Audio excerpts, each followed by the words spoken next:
SSC পরীক্ষা 2025-এ 6 লক্ষ শিক্ষার্থী কিন্তু বোর্ড চ্যালেঞ্জ করেছে। এখন যখন এই শিক্ষার্থীগুলো বোর্ড চ্যালেঞ্জ করছে, এখন প্রশ্ন হলো তারা যে বোর্ড চ্যালেঞ্জ করছে তার রেজাল্টটা কবে প্রকাশিত হবে বা তারা কিভাবে জানতে পারবে সেই বোর্ড পরীক্ষার রেজাল্ট। এখন এই সম্পর্কিত বিস্তারিত আজকের এই ছোট্ট একটি ভিডিওতে আমি তোমাদেরকে ক্লিয়ারলি বলে দিব যে রেজাল্ট কবে প্রকাশ করা হবে, কিভাবে তুমি রেজাল্টগুলো জানতে পারবা। সর্বপ্রথম আমি যদি বলি রেজাল্ট জানা সম্পর্কিত, তো আমি প্রিভিয়াস গত বছরে যেই প্রকাশ করছিল সেরকম একটা ওয়েবসাইট তোমরা পেয়ে যাবে, যেখানে বলা হয় যে সংশ্লিষ্ট সকলকে জানানো যাচ্ছে যে একটা নির্দিষ্ট তারিখ উল্লেখ থাকে, তো তারিখটা দেওয়া হবে।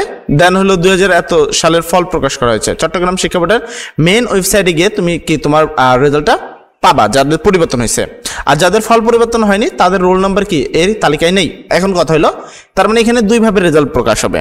এক, তুমি কি নির্দিষ্ট ওয়েবসাইটে গিয়ে, দুইটা ওয়েবসাইট রয়েছে।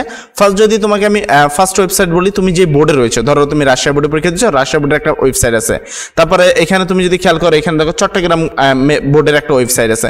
প্রত্যেকটা বোর্ডের নিজস্ব ওয়েবসাইট আছে। তুমি চাইলে সেই ওয়েবসাইটে গিয়ে একটা পিডিএফ ফাইল পেয়ে যাবা, সেই পিডিএফ এর মাধ্যমে তুমি রেজাল্টটা দেখতে পারো। দুই, তুমি এখানে এসে তুমি এডুকেশন বিডির যে মানে এই যে মাধ্যমিক ও উচ্চ মাধ্যমিক শিক্ষা বোর্ডের যে মেন ওয়েবসাইট আছে ঢাকা এডুকেশন বোর্ড, সেখানে এসে এই জায়গাটায় তুমি একটা নোটিশ পেয়ে যাবা, সেইখানে পিডিএফ দেওয়া থাকবে সেই পিডিএফে। তো এইভাবে কিন্তু তুমি তোমার রেজাল্ট, কাঙ্ক্ষিত রেজাল্টটা জানতে পারবা। এবার আসে আর একটা কথা, যে তোমরা যাদের রেজাল্ট পরিবর্তন হয়েছে সেই সকল শিক্ষার্থীদের মোবাইলেও কিন্তু একটা মেসেজ যাবে, অর্থাৎ SMS এর মাধ্যমেও তুমি কি তোমার কাঙ্ক্ষিত রেজাল্ট যে পরিবর্তন হয়েছে সেই বিষয়টা জানতে পারবা। আর যাদের রেজাল্টের কোনো পরিবর্তন আসবে না, তাদের যে পিডিএফটা পাবা সেই পিডিএফ এর মধ্যে তোমাদের রোল নাম্বারটা কোনো তালিকাবদ্ধ থাকবে না।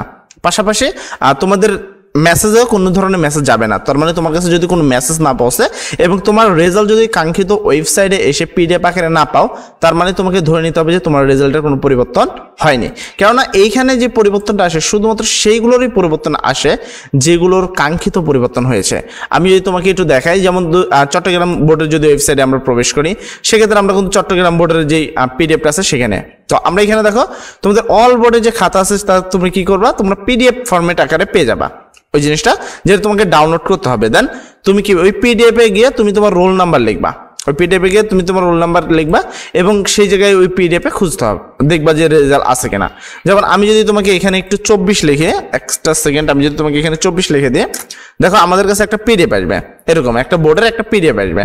তো আমরা কি করলাম, একটা পিডিএফ, ধরো সাপোজ আমি রাজশাহী বোর্ডের পরীক্ষা দিচ্ছি, তো আমি রাজশাহী বোর্ডের পিডিএফটা ডাউনলোড দিলাম। তো এরকম তোমরা একটা পিডিএফ পেয়ে যাবা। দেখো এখানে কিন্তু কাঙ্ক্ষিত রেজাল্টের পিডিএফটা রয়েছে, যে কাদের 2024 সালে কাদের রেজাল্টের পরিবর্তন হয়েছে। এখন তোমার কি করতে হবে, তোমরা এরকম একটা সার্চ অপশন পাবা ফোনেও। দেন তুমি একটা রোল নাম্বার, যেটা তোমার রোল নাম্বার হয়, সাপোজ ধরো আমি আমার একটা রোল নাম্বার, যে রোল নাম্বার আসলে নাই, তো আমি এরকম একটা রোল নাম্বার সার্চ দিলাম। দেখো এরকম কোনো রোল নাম্বার আসে নাই, মানে কি আমার কোনো পরিবর্তন হয় নাই, বা আমি আসলে বোর্ড চ্যালেঞ্জ করি নাই, এরকম একটা কিছু 2024 সালে। তো এরকম তুমি যদি ধরো একটা রোল, আমি তোমাকে এখান থেকে একটা রোল নিয়ে নিচ্ছি, সাপোজ এটা নিচ্ছি 12-40 নিচ্ছি, ঠিক আছে। তো আমি এই রোল নাম্বারটা এখান থেকে কপি করে নিলাম, নেওয়ার পরে আমি এখানে পেস্ট করলাম যেন আছে কিনা দেখার জন্য। এবার দেখো আমি এখান থেকে নিয়ে এখানে কপি করলাম। এবার দেখো যখন তুমি এখানে সার্চ দিবা, অটোমেটিকলি চলে আসবে যে এই রোল নাম্বারটার কি হয়েছে, পরিবর্তন হয়েছে, জিপিএফ পরিবর্তন হয়েছে। আগে ছিল এ, এরপরে পেয়েছে কি, এখন পরিবর্তন হয় A+ হয়েছে। তো এইভাবে তুমি তোমার কাঙ্ক্ষিত রেজাল্টটা ওয়েবসাইটের মাধ্যমে গিয়ে তুমি খুব অনায়াসে তুমি রেজাল্ট দেখতে পারো। আর তারপরে তোমরা সার্চ দিবা, অবশ্যই তোমাদের যে বোর্ড আছে সেই বোর্ডের ওয়েবসাইটে এসে পিডিএফটা ডাউনলোড দিয়ে নিবা, অথবা তুমি চাইলে যে এই ওয়েবসাইটটা আছে eboardresult.com, এই ওয়েবসাইট থেকে এসে করতে পারো। তো বিষয় এটা কিছু না যে কার ওয়েবসাইট কি ওয়েবসাইট, মেন কথা এখানে কাঙ্ক্ষিত জিনিসটা তুমি পাচ্ছ, জাস্ট এটা হলো মেন একটা। তো আশা করি তুমি তোমার রেজাল্ট কিভাবে জানতে পারবে সেই বিষয়টা বুঝছো। তো কে এখনো তোমাদের রেজাল্টে যেহেতু মানে ডেট দেয়নি, খুব অল্প সময়ের মধ্যে তোমরা রেজাল্টের একটা ডেট পেয়ে যাবা। তো এর মধ্যে তুমি কি অটোমেটিকলি পেয়ে গেলা। সেকেন্ড, তুমি পিডিএফ এর সাহায্যে তুমি রেজাল্ট দেখতে পারবা কাঙ্ক্ষিত বোর্ডের ওয়েবসাইটে গিয়ে, অথবা এডুকেশন বোর্ড যে বোর্ড আছে সেখানে একটা নোটিশ প্রকাশ করা হবে, সেই নোটিশে গিয়েও তুমি ইজিলি কি করতে পারবা, দেখতে পারবা। আর তারপরে গিয়ে তোমাকে মেসেজের মাধ্যমেও জানানো হবে, তবে মেসেজের আশায় বসে না থাকে, তোমার কি ওয়েবসাইটে গিয়ে সার্চ দিয়ে পিডিএফটা দেখে নেওয়াই বেটার সলিউশন। যাই হোক, আশা করি এই সম্পর্কিত তোমার আর কোনো সমস্যা নেই। যদি কোনো সমস্যা থাকে অবশ্যই আমাকে জানাবা। সব ভালো থাকবা, সবার জন্য দোয়া করি। আসসালামু আলাইকুম।